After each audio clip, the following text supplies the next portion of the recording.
Hello everyone, welcome to the Alchemy channel. आज हम इस वीडियो के अंदर डिस्कस करने जा रहे हैं कार्बीन का ही एक रीअरेंजमेंट है जिसका नाम है स्केट बॉल रीअरेंजमेंट। ये बहुत ही इंपॉर्टेंट टॉपिक है। नाम से ही आपको पता लग रहा है कि इसके अंदर एक्चुअल में होने वाला क्या है, किस प्रकार से ये आपके CSR में क्वेश्चन पूछा जाएगा, क्या इसमें कोरिलेट करके क्वेश्चन बन सकता है, किस प्रकार से इसकी प्रिपरेशन होगी, वो सब आज इस वीडियो के द्वारा हम समझेंगे। ठीक है, तो सबसे पहले मैं बात करता हूं कि स्केट बॉल रीअरेंजमेंट एक्चुअल में है क्या। ठीक है, तो सबसे पहले मैं ये जो स्केट बॉल रीअरेंजमेंट है इसका मीनिंग है कि कार्बन टू कार्बन रीअरेंजमेंट। इसका जो सेकंड नाम होगा वो क्या होगा आपका, कार्बन टू कार्बन रीअरेंजमेंट। ठीक है, कार्बन टू कार्बन क्या होगा, इसमें रीअरेंजमेंट होगा। इस लाइन का क्या मीनिंग है वो मैं आपको एग्जांपल के द्वारा समझाऊंगा। ठीक है, तो चलिए मैं बात करता हूं स्केट बॉल रीअरेंजमेंट का। सबसे पहले मैं आपके पास एक एग्जांपल लेता हूं। एग्जांपल क्या है, ध्यान से समझना। यहां पर ये आपके सामने एक विनाइल साइक्लोप्रोपेन है। क्या है ये, विनाइल साइक्लोप्रोपेन। और इस विनाइल साइक्लोप्रोपेन पे यहां पर लगा हुआ है R1, यहां और यहां लगा हुआ है R2, R3 और इस वाली पोजीशन पर लगे हुए हैं 2 Br। ठीक है, ये क्या है, विनाइल साइक्लोप्रोपेन। ठीक, इस विनाइल साइक्लोप्रोपेन की रिएक्शन जब मैं ब्यूटाइल लिथियम के साथ करवाता हूं, किसके साथ करवा रहा हूं मैं, ब्यूटाइल लिथियम के साथ, तो उस पोजीशन में क्या होगा कि यहां से ये जो एक Br ग्रुप है ये बाहर हो जाएगा और यहां पर क्या जनरेट हो जाएगा आपका, ऑर्गेनोलिथियम। क्या जनरेट हो जाएगा आपका, ऑर्गेनोलिथियम। और ये आपका vinyl cyclopropane as it is maintain है। यहां तक कोई दिक्कत हो, कोई समस्या हो तो मुझे बताना। ठीक है, ये समझ में आ गया। ब्यूटाइल लिथियम साथ में यहां पर ये ऑर्गेनोलिथियम आपके साथ बन गया। अब एक्चुअल में क्या होगा वो समझिएगा। यहां पर अब यहां पर क्या होगा कि इसकी रिएक्शन में क्या होगा, नेक्स्ट स्टेप में यहां पर देखिएगा आप, ये जो लिथियम है ये अपना इलेक्ट्रॉन छोड़ते हुए यहां पर जाएगा और ये अपना इलेक्ट्रॉन छोड़ेगा तो ये Br जो है वो इलेक्ट्रॉन लेते हुए बाहर निकलेगा। लिथियम अपने इलेक्ट्रॉन छोड़ते हुए और Br इलेक्ट्रॉन बाहर लेते हुए निकलेगा, तो यहां पर किस चीज का जनरेशन हो जाएगा, कार्बीन का जनरेशन हो जाएगा। ये स्टेप क्या कहलाएगा, कार्बीन का जनरेशन। कार्बीन को बनाने की 14 मेथड्स होते हैं और भी होते हैं, वो सब मैं आप लोगों के सामने डिस्कस करेंगे। अमलानी जी जो है, केतन अमलानी जी, वो आपके साथ डिस्कस करेंगे जब वो इंटरमीडिएट आपसे पढ़ाएंगे। तो यहां पर ध्यान से देखिएगा कि यहां से लिथियम अपने इलेक्ट्रॉन देते हुए Br लिबरेट होगा, तो यहां पर क्या जनरेट हो जाएगा आप लोगों के सामने, कार्बीन का जनरेशन हो जाएगा, फॉर्मेशन ऑफ कार्बीन। तो यहां पर क्या जनरेट होगी, आपकी कार्बीन की जनरेशन हो जाएगी और यहां पर ये आपके group as it is present होगा, R2 और R3। यहां पर समझ में आ गया होगा आपको, ये क्या बन गई है आपकी, कार्बीन। अब ये कार्बीन और ये जो विनाइल साइक्लोप्रोपेन है इनके बीच में क्या होगी, रिएक्शन होगी और ये रिएक्शन क्या कहलाएगी आपकी, स्केट बॉल रीअरेंजमेंट। क्या होगा उसके अंदर वो आपको समझना है। अब यहां पर क्या होता है कि ये वाले जो इलेक्ट्रॉन है ये आएंगे अंदर की तरफ, कहां जाएंगे आपके, अंदर की तरफ, और ये वाला जो है ये आएगा बाहर की तरफ। ये कहां जा रहा है, अंदर की तरफ, और यहां क्या हो रहा है आपका, बाहर की तरफ ही डबल बॉन्ड आ रहा है। इस सिचुएशन में क्या होगा वो आप लोगों को समझना है। देखिए इस सिचुएशन में क्या होगा वो आप समझिए, और इस स्टेप को क्या कहूंगा मैं, वो इंपॉर्टेंट है। देखिए यहां जो बनेगा, अब यहां पर आपकी बनेगी 5 मेंबर रिंग। 5 मेंबर रिंग बनेगी, डबल बॉन्ड कहां जनरेट हो गया, यहां पर। तो डबल बॉन्ड कहां जनरेट हो रहा है, दैट इज वेरी इंपॉर्टेंट ना, क्लियर है। तो यहां पर यह आपकी कार्बन जनरेट हो जाएगी। क्यों होगी कार्बन, क्योंकि यहां से इलेक्ट्रॉन गया है और यहां फिर से इलेक्ट्रॉन आ गया है, it means carbon as it is generate हो जाएगी। ठीक है, और यहां पर आपका जो डबल बॉन्ड है वो आपका आ जाएगा डबल बॉन्ड, यहां पर ये आपका R1 ग्रुप, ये आपका R2 ग्रुप, ये आपका R3 ग्रुप। यहां तक आपको समझ में आ गया होगा कि इस स्टेप में और इस स्टेप में क्या हुआ है। तो यहां पर इंपॉर्टेंट फैक्टर क्या है वो आप समझिए कि ये जो स्टेप हुआ है यहां पर पहले कार्बिन था और बाद में भी कार्बिन आया, it means carbene to कार्बिन rearrangement हो रहा है। तो अब आपको ये वर्ड जो मैंने आपको लिखा था ये समझ में आ रहा होगा कि एक्चुअल में यहां पर ये जो स्टेप है ये क्या कहलाता है आपका carbon to carbon, carbon to कार्बिन rearrangement. या इसको मैं कह सकता हूं, देखो यहां पर ये 1 है और ये भी 1 है, ये 2 और ये 3, तो यहां से ये जहां पर इलेक्ट्रॉन शिफ्ट हो रहे हैं वो 1 1 हो जाएगा, उसके बाद में 2 और 3, तो ये वाला क्या हो जाएगा आपका 1 3 एल्काइल शिफ्ट, 1 3 एल्काइल शिफ्ट। इसको हम क्या कह सकते हैं 1 3 एल्काइल शिफ्ट भी कह सकते हैं, कार्बिन टू कार्बिन रीअरेंजमेंट भी कह सकते हैं, और साथ ही साथ इसको हम कह सकते हैं स्केट बोल्ट रीअरेंजमेंट। ये 3 तरीके से इसको हम कह सकते हैं, ये जो आपको फॉर्मेशन हो रहा है। क्यों? क्योंकि इसमें कार्बिन टू कार्बिन आपका फॉर्मेशन हो रहा है। अब यहां पर क्या होगा वो ध्यान से समझने की बात है। देखिए यहां पर क्या प्रेजेंट है आपको हाइड्रोजन, और ये जब हाइड्रोजन प्रेजेंट होता है और यहां पर एक कार्बिन होती है तो यहां पर डबल बॉन्ड जनरेट होता है। ये किस प्रकार से डबल बॉन्ड जनरेट होता है एक बार वो मैं आपको समझाता हूं, ध्यान से समझना कि इलेक्ट्रॉन का मूवमेंट कैसे समझना है। देखो ये आपका मान लीजिए एक बेंजीन रिंग है जिसकी इस पोजीशन पर हाइड्रोजन और यहां पर ये आपकी कार्बिन बनी हुई है, क्लियर है। तो इस वाली स्टेप में क्या होगा कि यहां से मान लीजिए ये स्टेप जब ब्रेक होगी तो इसमें क्या होगा, यहां ये वाला जो बॉन्ड है ये वाला बॉन्ड ब्रेक होगा, तो इस वाली सिचुएशन में क्या होगा, एक यहां पर इलेक्ट्रॉन और एक हाइड्रोजन अपना इलेक्ट्रॉन ले लेगा। जैसे हाइड्रोजन अपना इलेक्ट्रॉन और एक इलेक्ट्रॉन यहां रहेगा, उस स्टेप में क्या होगा कि ये एक इलेक्ट्रॉन इसका एक इलेक्ट्रॉन के साथ में क्या बना लेगा, डबल बॉन्ड। क्या बना लेगा, डबल बॉन्ड, और जो रिमेनिंग एक इलेक्ट्रॉन होगा वो इस हाइड्रोजन के साथ जुड़ जाएगा और ये बना लेगा आपका कंपाउंड। समझ में आ रही है मेरी बात? तो एक्चुअल में इलेक्ट्रॉन का मूवमेंट आपको समझ में आना चाहिए, और इलेक्ट्रॉन के मूवमेंट से आपको समझ में आ गया होगा कि किस प्रकार यहां पर डबल बॉन्ड जनरेट होगा। तो डबल बॉन्ड क्या होगा कि कार्बिन के बगल में यदि हाइड्रोजन प्रेजेंट है तो वहां पर क्या जनरेट हो जाएगा आपका डबल बॉन्ड। तो ये चीज आपको समझ में आना जरूरी है। तो देखिए अब यहां पर क्या हो रहा है, यहां पर जो हो रहा है वो समझिए आप कि इस वाली स्टेप में अब यहां पर देखो क्या होगा कि ये हाइड्रोजन यहां आएगा और यहां पर ये अपने क्या बनाएगा, डबल बॉन्ड। तो एक इंटरमीडिएट कंसंट्रेटेड स्टेप है, ये क्या कौन सा स्टेप है, कंसंट्रेटेड स्टेप है। तो कंसंट्रेटेड स्टेप को कैसे मैं आपके सामने यहां पर रिप्रेजेंट कर रहा हूं, आप एक बार उसको समझो। यहां पर ये जो हाइड्रोजन है, ये जो हाइड्रोजन है, ये हाइड्रोजन किस प्रकार से यहां पर कोरिलेट करेगा वो आपको समझ में आना बहुत जरूरी है। तो देखिए ये हो गया R1 R2 और R3। अब इंपॉर्टेंट देखिए ये जो हाइड्रोजन है ये वाला बॉन्ड तो क्या होगा, ब्रेक होगा, और इसके साथ इसका बॉन्ड का फॉर्मेशन होगा। तो मैं लिख सकता हूं कि ये वाला जो बॉन्ड है, ये वाला बॉन्ड ब्रेक हो रहा है, ये वाला बॉन्ड आपका बन रहा है, और एक आपका बॉन्ड कौन सा बन रहा है, ये कार्बन टू कार्बन बॉन्ड का फॉर्मेशन हो रहा है। क्लियर है? यहां पर इट मींस ये वाला हाइड्रोजन जो इसके साथ लिंक करेगा, ये वाला बॉन्ड ब्रेक होगा और यहां पर carbon to carbon bond formation होगा। ये कंसंट्रेटेड स्टेप है जिसके बाद में फर्दर आपको फाइनली के जो प्रोडक्ट मिलेगा वो प्रोडक्ट आपका क्या होगा, ये आपका मेजर प्रोडक्ट है।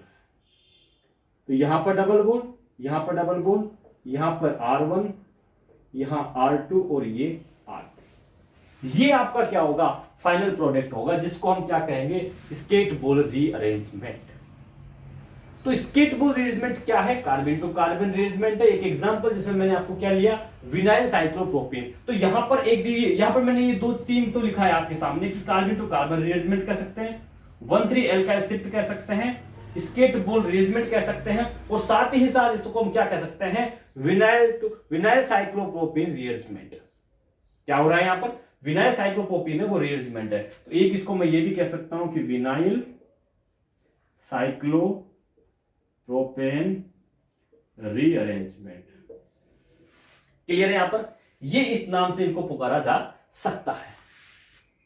ये चीज आपको समझ में आ गई होगी, ठीक है। अब मैं आपके सामने एक क्वेश्चन पुट करता हूं और उस क्वेश्चन के द्वारा हम समझने की कोशिश करते हैं कि यहां पर ये स्केट बोल रीअरेंजमेंट कैसे हो रहा है। ये आपको समझ में आ गया होगा, ठीक है। चलिए अब देखिए, अब मैं आपसे डिस्कस करता हूं एक एग्जांपल को लेकर के कि इसको किस प्रकार से इसके क्वेश्चंस को हम सोल्व करेंगे एग्जाम के अंदर, ठीक है यहां तक। अब देखिए क्वेश्चन क्या है क्वेश्चन ये है कि आपको 6 मेंबर रिंग बना कर दिया गया है। उस 6 मेंबर रिंग के अंदर यहां पर ये आपको जनरेट किया गया है आपको ब्रोमीन, और यहां पर आपका लगा है ये डबल बॉन्ड। ये कोई आपका कंपाउंड क्लियर है। इस कंपाउंड की रिएक्शन जब करवाएगी किसके साथ, ब्यूटाइल लिथियम के साथ, तो देखो यहां पर आपको विनाइल साइक्लोप्रोपेन दिखते हुए मिलेगा। क्या यहां पर विनाइल साइक्लोप्रोपेन दिख रहा है, तो देखिए ये साइक्लोप्रोपेन उसकी पोजीशन पर लगा हुआ है ये vinyl group. It is very important for Skattebol reducement. तो यहां पर ये ब्यूटाइल लिथियम क्या करेगा, इस जो ये आपको कार्बन मिल रही है यहां पर कार्बन जनरेट होगी, कैसे क्या इससे क्या बनेगा, देखिए अब किस प्रकार से होगा ये समझने की बात है। यहां पर ये आपको पता है कि ऑर्गेनोलिथियम जनरेट करेगा, उसके बाद में ये आपको कार्बन, तो फाइनली आपको जो मिलेगा वो मैं आपके सामने यहां पर ड्रॉ करके दे देता हूं। तो ये आपको फाइनली यहां पर मिलेगा, क्या मिलेगा आपको फाइनली, ये वाला आपको फाइनली मिलेगा। जैसे ही ये मिलेगा, जैसे ही आपको ये मिलेगा, आपको करना क्या है वो समझने की कोशिश कीजिएगा। यहां पर देखिए क्या होगा, ये वाला जो डबल बॉन्ड है, ये वाले जो लोग ये अंदर की तरफ जाएंगे और ये वाले डबल बॉन्ड यहां शिफ्ट होंगे। इस वाले स्टेप को कार्बन टू कार्बन रिलीजमेंट हो रहा है, क्योंकि अपने को नेक्स्ट स्टेप में जो प्रोडक्ट मिलेगा वहां भी क्या होगा आपको कि यहां पर आपको क्या मिल रही है, कार्बीन मिल रही है। देखिए यहां पर ये जनरेट होगा, तो यहां पर आपको क्या मिल रही है, ये कार्बीन आपको मिल रही है, और यहां पर ये डबल बॉन्ड जनरेट होगा। क्या मिल रही है आपको, कार्बीन। अब ये कार्बन, मुझे पहले कहा कार्बन के बगल वाले कार्बन पर यदि हाइड्रोजन प्रेजेंट है तो यहां पर क्या होगा, वो इंपॉर्टेंट फैक्टर है। तो यहां पर ये हाइड्रोजन क्या करेगा कि यहां पर हाइड्रोजन इंटरमीडिएट कंसंट्रेट स्टेप करेगा, और कंसंट्रेट स्टेप में क्या होगा कि इस वाले हाइड्रोजन के कहूं में ये वाला हाइड्रोजन क्या करेगा, इसके साथ में हाइड्रोजन के साथ बॉन्डिंग करेगा, और बॉन्डिंग करके जो फाइनल प्रोडक्ट बनाएगा वो मैंने आपको बता रखा है कि वो क्या करता है, फाइनल प्रोडक्ट के अंदर डबल बॉन्ड जनरेट करता है। तो ये आपका क्या हो जाएगा, इस रिएक्शन का फाइनल प्रोडक्ट। और रिएक्शन को समझना चाहिए, इसके लिए जो कंडीशन है वो क्या है, आपका टेम्परेचर है 70 डिग्री सेल्सियस से 0 डिग्री सेल्सियस, ये आपका टेम्परेचर होता है। क्लियर है यहां तक। ये तो आपका क्वेश्चन हो गया जब आपको डायरेक्ट कार्बन जनरेट करके दे। लेकिन कभी कभी क्या होगा कि आपको कार्बन बनी बनाए ना देकर के ड्यूरिंग द रिएक्शन आपसे बनवा लेगा। जब ड्यूरिंग द रिएक्शन आपसे यदि कार्बन जनरेट करवाए तो उस सिचुएशन में आपको क्या करना होगा, दैट इज वेरी इंपॉर्टेंट, वो मैं आप लोगों के सामने अब डिस्कस करता हूं। ये एग्जांपल आपको समझ में आ गया होगा इसके रिलीजमेंट का, ठीक है। चलो देखिए, अब मैं डिस्कस कर रहा हूं आपके सामने दो एग्जांपल को एक साथ में कोरिलेट करते हुए आपसे डिस्कस करूंगा, ध्यान से समझिएगा। देखिए, एक मैंने एग्जांपल आपके सामने लिखा है यहां पर, जिसके अंदर क्या है 1,3 पर एल्काइल ग्रुप है, 1,3 पर यहां पर डबल बॉन्ड प्रेजेंट है, ठीक है। एक में यहां है, उसके बाद में यहां पर लिखा है आपके सामने CbR4 ब्यूटाइल लिथियम।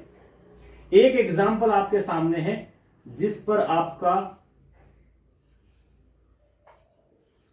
1,5 पर डाइन प्रेजेंट है, 1,5 डाइन है, जिसकी रिएक्शन भी आपकी CbR4 और ब्यूटाइल लिथियम के साथ करवाई जा रही है। बहुत ही ध्यान से समझिएगा, बहुत ही इंपॉर्टेंट है। एक्चुअल में क्या कह रहा हूं मैं वो आपको समझना है।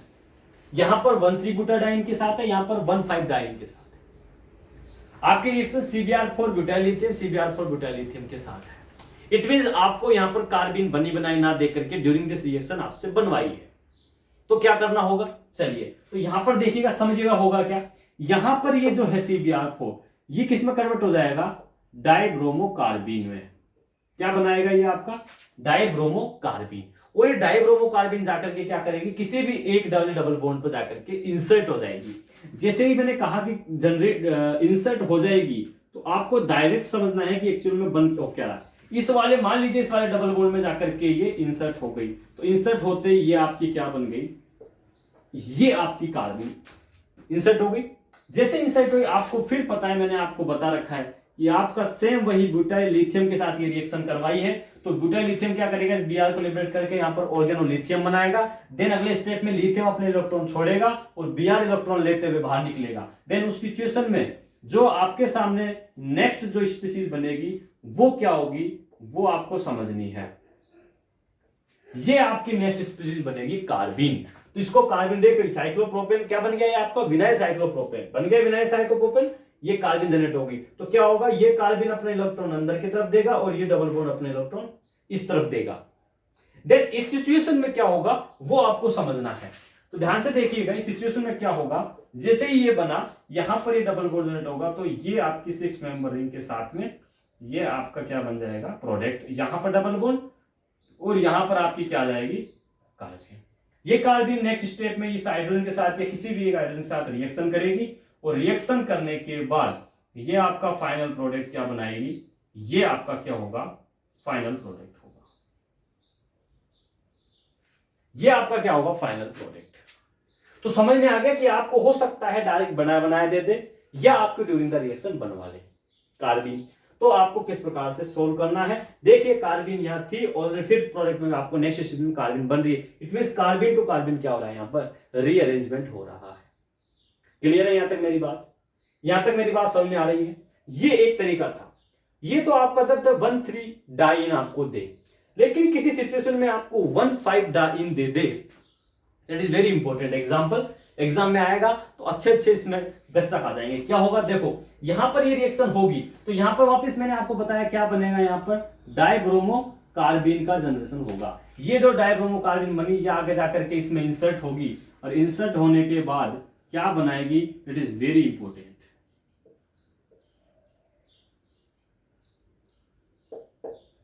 ये आपका क्या बनाएगी, मैं इसको कह सकता हूं कि इस प्रकार से ये Br और Br, ये आपका क्या बनेगा, नेक्स्ट स्पीसीज। ये नेक्स्ट स्पीसीज क्या करेगी, ब्यूटाइल लिथियम के साथ रिएक्शन करेगी और यहां पर ये लिथियम आएगा, देन वो अपना सेम प्रोसीजर होगा, लिथियम इलेक्ट्रॉन छोड़ेगा, Br इलेक्ट्रॉन लेकर बाहर निकलेगा और जो नेक्स्ट स्पीसीज बनेगी वो क्या बनेगी, वो आप लोग समझिएगा, ध्यान से समझिएगा।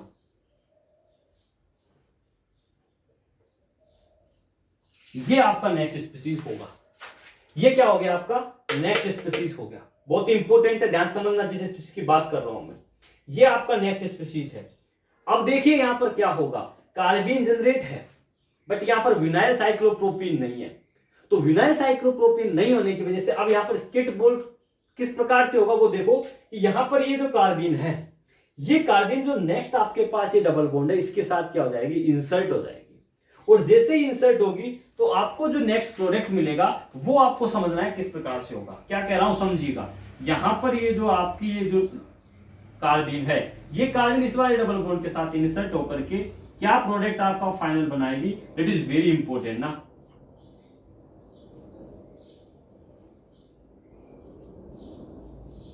ये आपका क्या होगा, फाइनल प्रोडक्ट होगा। ये आपका क्या होगा, फाइनल प्रोडक्ट होगा और ये आपका 1,3 बुटाडाइन का ये बनेगा, 1,5 डाइन का क्या बनेगा। तो ये आपका ठीक है 1,3 डाइन 1,5 डाइन। तो ये प्रोडक्ट आपका बहुत बहुत बहुत ज्यादा इंपॉर्टेंट है, आपसे एग्जाम में डायरेक्ट पूछा जा सकता है ये एग्जाम्पल। आप समझ में आ रही है मेरी बात। तो किस प्रकार से मैंने इसको सोल्व किया, स्केट बोल अरेंजमेंट क्या होता है ये आपको पता होना बहुत जरूरी है। क्लियर है यहां तक, सारे एग्जांपल आपको समझ में आ गया होगा। कार्बन टू कार्बन रीअरेंजमेंट क्या होता है, स्केट बोल अरेंजमेंट क्या होता है, विनाइल साइक्लोप्रोपेन क्या होता है, 1,3 एल्काइल शिफ्ट क्या होता है, ये सब आपको मैंने 1 बाय 1 डिस्कस किया है। इलेक्ट्रॉन के मोमेंट्स के साथ मैंने आपको बताया है कि यदि आपके कार्बन के पास वाले कार्बन पर हाइड्रोजन प्रेजेंट है तो यहां पर डबल बॉन्ड किस प्रकार जनरेट होगा, ये भी आपको पता होना जरूरी है। क्लियर है यहां तक। तो ये आपके सामने मैंने दोनों एग्जांपल जो कि इंपॉर्टेंट थे कोलेट करके मैंने आपको बताया। ठीक है, वीडियो अच्छा लगा तो लाइक करें, शेयर करें और कमेंट करके बताएं। ठीक है, और ज्यादा से ज्यादा इसको शेयर करें। All the very best, good luck, thank you.